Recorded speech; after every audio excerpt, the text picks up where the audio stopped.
Hold up, did you see that? The WNBA world is still buzzing after Cheryl Miller's explosive interview, where she didn't hold back on Sheryl Swoopes' bizarre attacks on Caitlin Clark.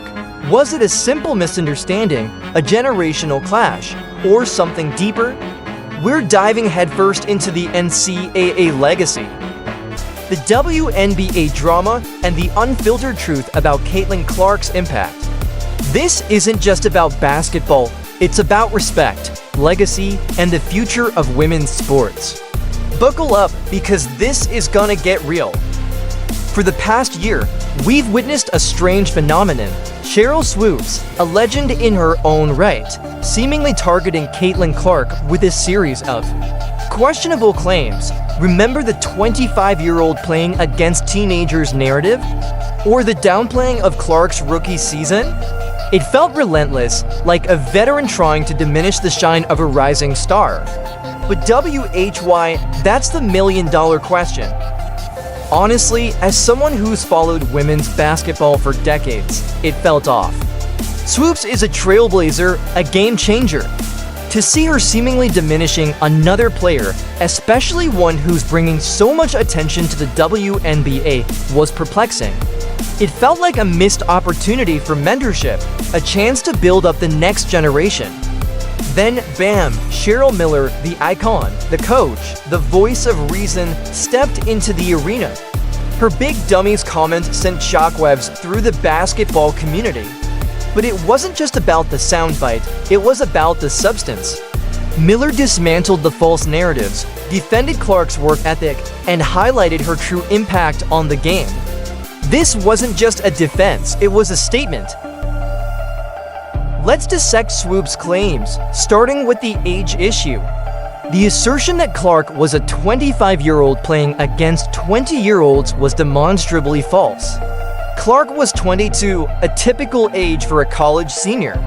Swoopes later walked it back, citing COVID eligibility rules, but the damage was done. Why make such an inaccurate statement in the first place? This is where it gets tricky. Sometimes, veterans can have a hard time adjusting to the changing landscape of the game.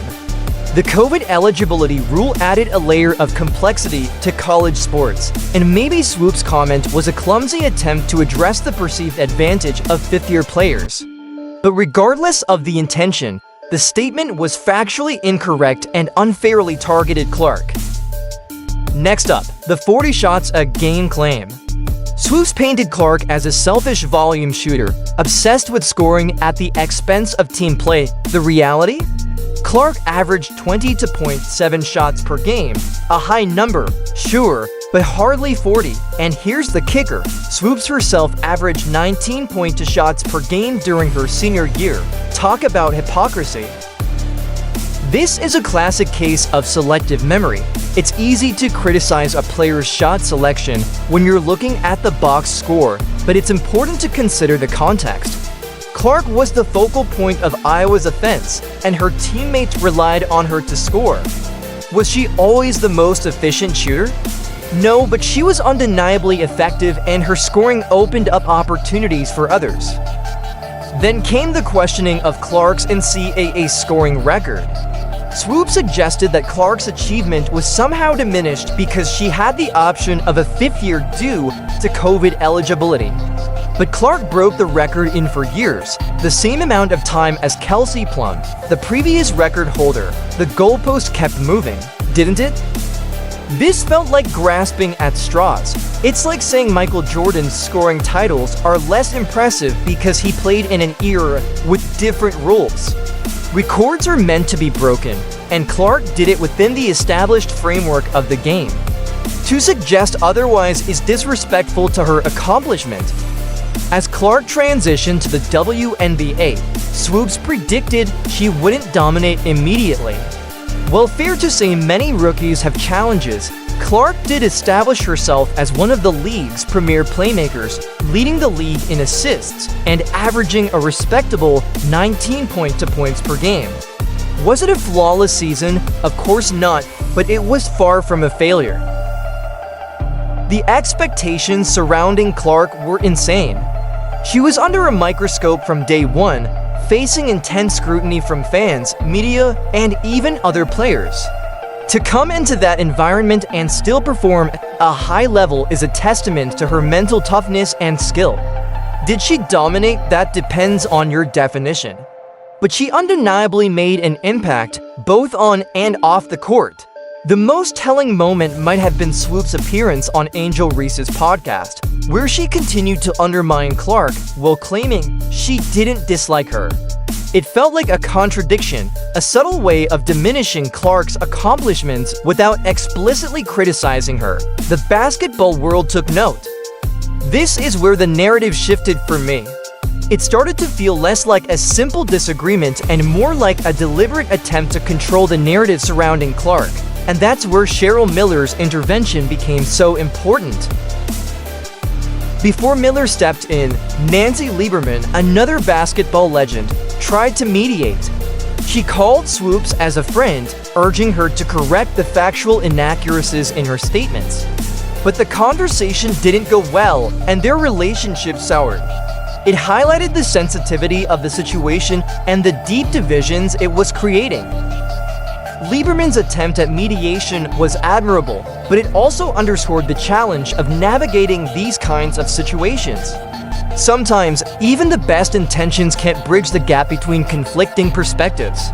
It's a reminder that communication is key, but it's not always enough. Then came the moment we've all been waiting for, Cheryl Miller's appearance on the All the Smoke podcast.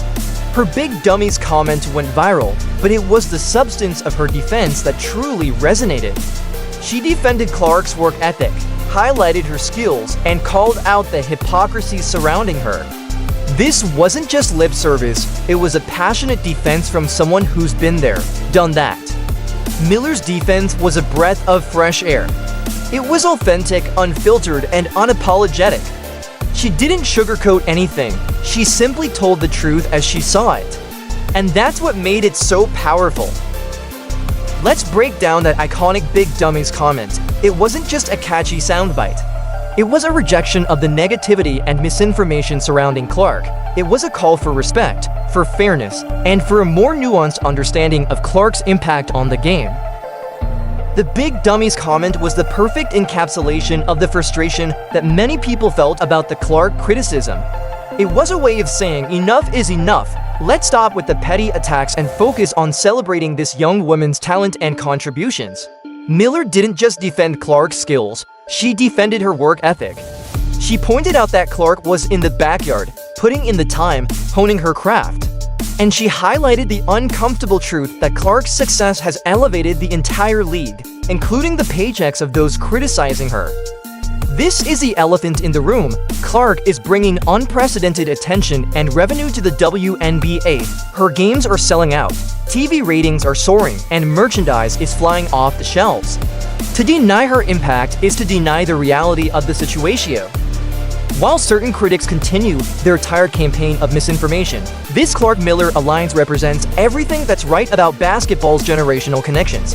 The future in Indiana isn't just bright, it's championship caliber with this kind of mentorship in place. So are we witnessing the beginning of a WNBA dynasty? Only time will tell. But one thing is certain, Caitlin Clark and Cheryl Miller are a force to be reckoned with. Like, subscribe, and turn on notifications so that you never miss out. Click the video on the screen. See you.